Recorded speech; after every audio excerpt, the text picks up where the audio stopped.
For a few moments, they have some lotteries to conduct. You have to flip it so it's forward. Before we begin, there will be a presentation by Massachusetts ranked voter group. There we go. There we go. Because there will be a straw vote, ranked voting afterwards. I will let you know that we are live streaming the debate tonight, and there are members of the print media here as well covering. And before I forget to do it and have my manners smacked, thank you all for coming. Thank you.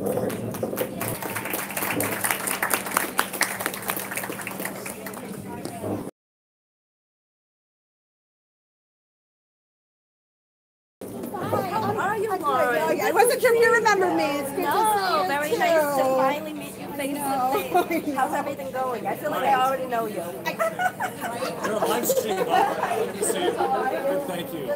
All right.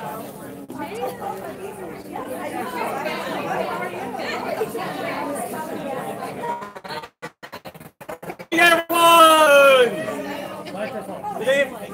Let's see if I can do this here. Right, hello. Much better.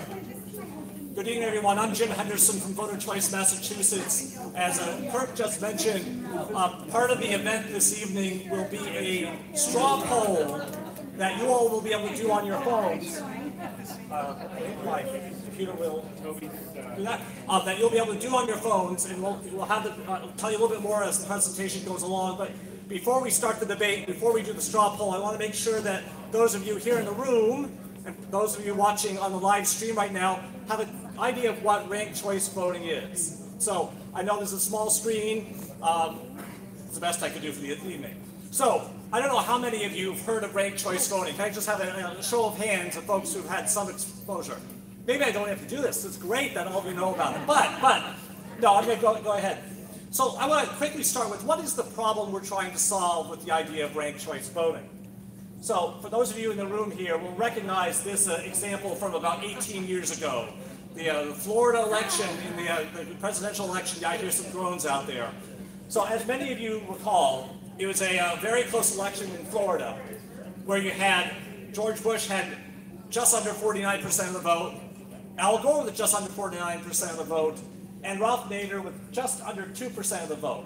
In fact, there was only a 537 vote difference between the top two candidates, yet you had the Green Party candidate with almost 100,000 votes.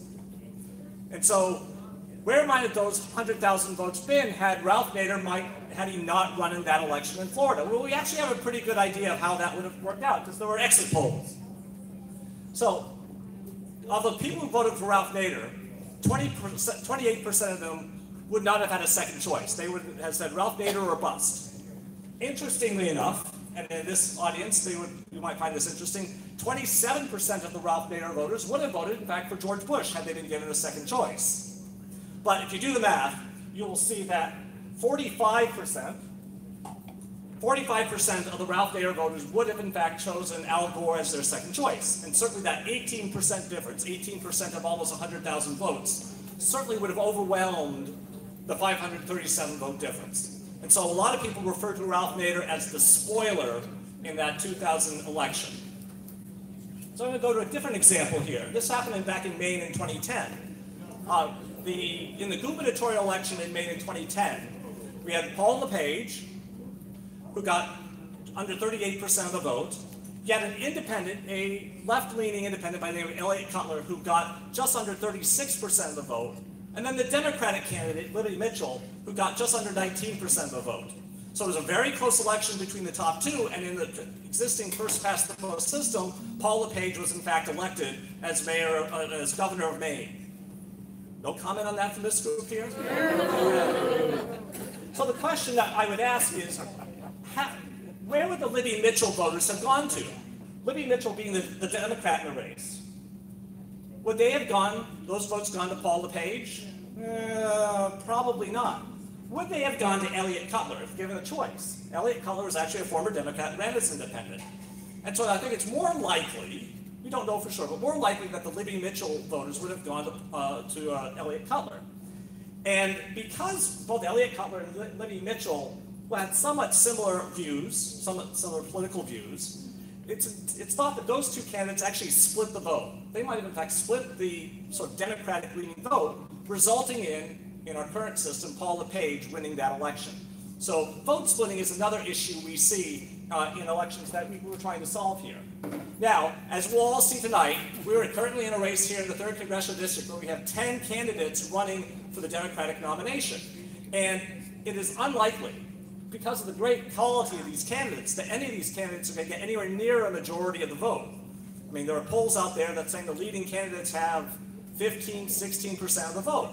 And that's certainly nowhere near a majority. And I think we all agree in this democracy, we'd like to see that the majority voice should be the one that rules in our electoral system.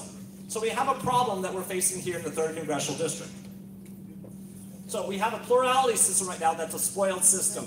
It fails to guarantee majority winners. It fails to eliminate the spoiler effect. It actually discourages candidates from running because of this vote splitting issue. If you're concerned that you're going to split a constituency, someone might not run or might be trying to convince not to run in a race. It limits the voter's choice in the voting booth, and ultimately we're trying to help the voters here make sure that voice is heard through our democratic process. And as I'll talk about very quickly, our current system actually rewards negative campaigning, and don't we all love negative campaigning?